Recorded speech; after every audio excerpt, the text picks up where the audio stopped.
Hey, this is Alex Cook, and I wanted to make a new video, and what I wanted to talk about today is networking.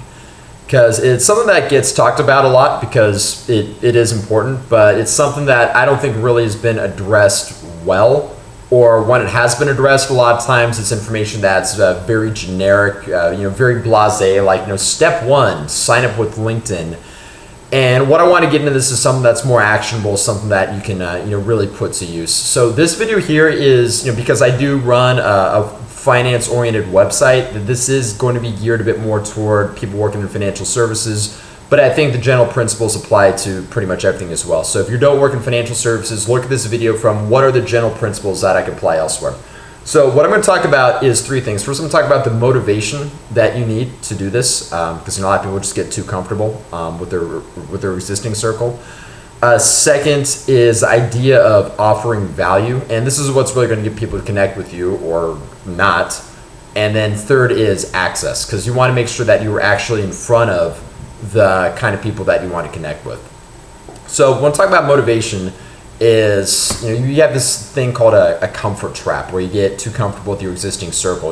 I've noticed that I've always networked the most when I've been looking for a job, and in fact, after it is really a few months after I got the job that I'm at now that I noticed I wasn't really being as tenacious in expanding my social circle or my business circle as I used to be in the past, and I kind of had to snap myself out of that. So think about what it is you really need to, what it is you really want to do. I've written other articles on my website about this, like going for what you really want. Think about what it is that you want to do, and then what kind of people do you need to surround yourself in order to do that. If I wanted to start a company, just for example, I want to make sure that I'm partnering with people who have different skill sets than I do. I'm a okay sales guy, but I'm probably not the best sales guy. I'm more of an analyst. I want to partner with someone who is the best sales guy. So knowing that maybe 10, 20 years from now, you might want to start your own thing, you want to be now building up that network so you immediately know who to turn to bring on board your team, or who to bring on board as your clients as well. Even if it is something like building up your social circle, what kind of things are you into? Are you into sports? Are you into outdoor activities? Are you into nightlife? How, who's connected in town that can point you to the best events for these kind of things. So knowing what it is you want, and find that motivation within you to get outside your comfort zone and go for it. What I'm going to get into now is the idea of offering value, and I'm going to get more specific with this because it's such like a played out term. Like you've read this in books before. This goes all the way back to How to Win Friends and Influence People. So you've heard this term before, but I'm going to get a bit more specific. Because offer value. Okay, well, great. How? But I do want to take a step back and talk about that. I've noticed whenever my social circle or my business life took a dip, because I do have a job, but I also have some side projects, including this website.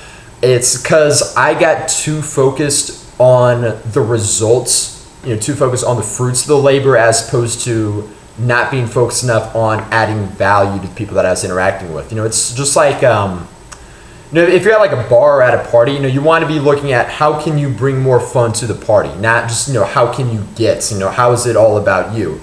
When you just bring good energy to the party, good things just naturally happen. Same thing, when you're trying to build a business network. If you can focus on how do you add value to your clients, to your partners, to other people that you interact with, good results are just going to take care of themselves on their own, if you keep hitting it hard enough. So some specifics. This is when I was starting out wealth management. One of the things that I heard that resonated with me is the idea that sometimes you need to give the first referral. So say you're working in wealth management. Well, you got to realize CPAs, tax advisors, lawyers, and trust attorneys, they're getting hit up all the time by other financial advisors like yourself. So you got to figure out a way that you can differentiate yourself and add value. How can you add value for their service? And maybe one of the things is that you send one of your clients who needs to get his or her taxes done over to them. And they realize, oh, wow, this guy isn't just some kid fresh out of school who doesn't have any book. He is someone who she is someone that I can talk to and, maybe develop a good relationship with. Send them a news article on something that's relevant to the industry. And one thing that you also really need to do is, if you don't know how to specifically add value, make sure that at the very least you're not taking value. I want to get some examples of that. Don't ask stupid questions that Google could answer for you. I see this at because I've been on both sides of the fence. I've been trying to network to get jobs, and I've also had people reach out to me for career advice. I'm at a point where I've been interviewing people for for positions at firms that I've worked for. So you might have heard on the internet or whatever that you network by asking questions about the other person. Okay, yeah, you do want to get to know them, but it's clear when someone is doing something just to do it. I've had emails. I made a video earlier on how I got through the CFA program. People are like, oh, how did you get through the CFA program? Watch your video. I'm like, dude, I explained this in the video. Like, don't ask dumb questions. Try to actually get to know them. Don't just do stuff just to do it. Some other things on this that I noticed, that it's clear someone took some level of, social training or networking training, but just did a poor job of that. Is one that's big for me is the eye contact. Like, you want to give them eye contact to let them know that you're interested in what you have to say. But sometimes it's like this weird MMA pre-fight death stare that you get. That okay, it's clear that this person read something on the internet about, oh yeah, you should do the eye contact. It means you're alpha. You're the alpha leader, when it's just so contrived and it just weird.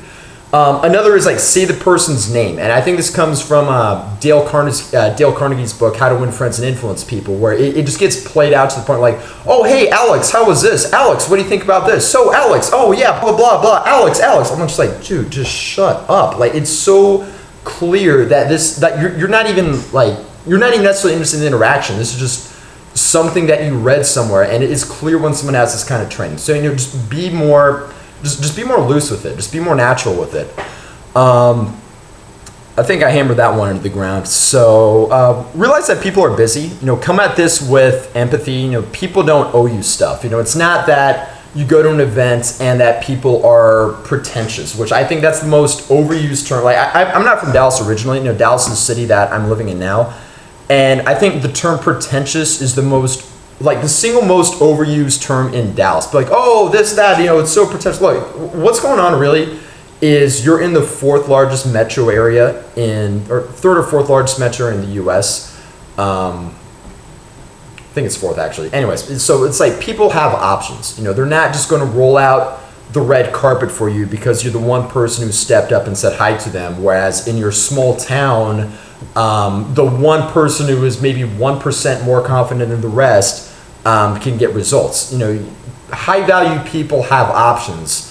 So, don't get, all bent out of shape if they don't just start throwing you job offers, inviting you out to events just because you said hi to them in a 5 to 10 minute interaction. What you want to do is you want to, for high value people that you want to interact with, show that you too are high value. And so what you want is that you should all hang out together. That's the frame that you want to come at this from. A good fallback. This is a line that I got from one of my mentors is, I'm not sure how I can offer value to you yet, but I'd at least like to make the connection. That one's big. Especially if you're going for informational interviews or something like that. I'm not sure how I can add value to your hedge fund yet. Say you're trying to get a hedge fund job. But I'd like to make the connection at least, and it would be all right to grab a cup of coffee with you, or for me to buy you lunch. And most people would be pretty respectful of that at least. If you're looking for a job, be upfront about it. Don't do this bait and switch where you're like, oh yeah, I just want to meet people. No, just let them know that I am in the market for a job, or I'm not in the market yet, but I am looking to make a transition maybe 6 to 12 months from now. So I want to understand a bit more about the industry dynamics. I see that you work in, whatever, equity research, investment banking, whatever the case may be. I want to understand a bit more about this. Would it be all right for a brief phone call for me to buy you a cup of coffee or drink after work? Kind of understand a bit more about the dynamics of this and kind of learn from your experiences. And maybe go back to, I'm not sure I can return the favor yet, but I'd like to at least make the connection for down the road. And be upfront about it. Don't try to do this bait and switch. Like, oh yeah, we're just buddies. We're just hanging out. Oh, by the way, please, can you give me a job? People, that's you don't want to do that. If you're raising capital, everyone knows what the deal is when an investor relations person or a wholesaler calls. So what I'd suggest is try to offer value through anything that your firm does. Big one that I think firms should do more is a market commentary of some sort. Like, say you're an emerging markets manager, talk about what you're seeing in China right now. It doesn't even have to be about your China positions, just in general terms. Financial advisors love this. Your sources of capital, your asset allocators love this type of stuff. This is huge. Maybe even make stuff that's compliance approved that these advisors could then send out to their clients, because that's another value add that they can have. Now you're making their sales process even easier. So that's huge. What I'd say also is be careful, if you're trying to raise capital, about just trying to take people out to dinner or buy them food. I call this, a good analogy for this is like buying drinks for random girls in a bar. I mean, yeah, they might hang out with you for a little bit, but it's not because they're interested in you. They're interested in your drinks. All right, so it's like, yeah, we'll eat it. I mean, yeah, I like the free breakfast that you guys would maybe give me. I mean, there are boundaries, of course. Your firm might have boundaries on what kind of gifts you could accept, and CFA code of ethics. There's certain boundaries involved. So don't cross any of that. Don't get too crazy with it. But if they mail you cookies or whatever, I mean, sure, yeah, we'll eat your cookies, but that doesn't mean I'm necessarily going to invest in your funds. I'm going to invest in your funds if it's the right decision for our clients. For their asset allocation. So add values in ways that are more meaningful. One, it's just be with your performance. A great fund, I'm going to invest in that, whether or not they're going to mail me cookies or not. So that should be the one, but also figure out how can you help them out with their sales process as well if you're raising capital. All right, so the last point that I want to talk about is access, because maybe you're a great person, but you're just not in front of the right people.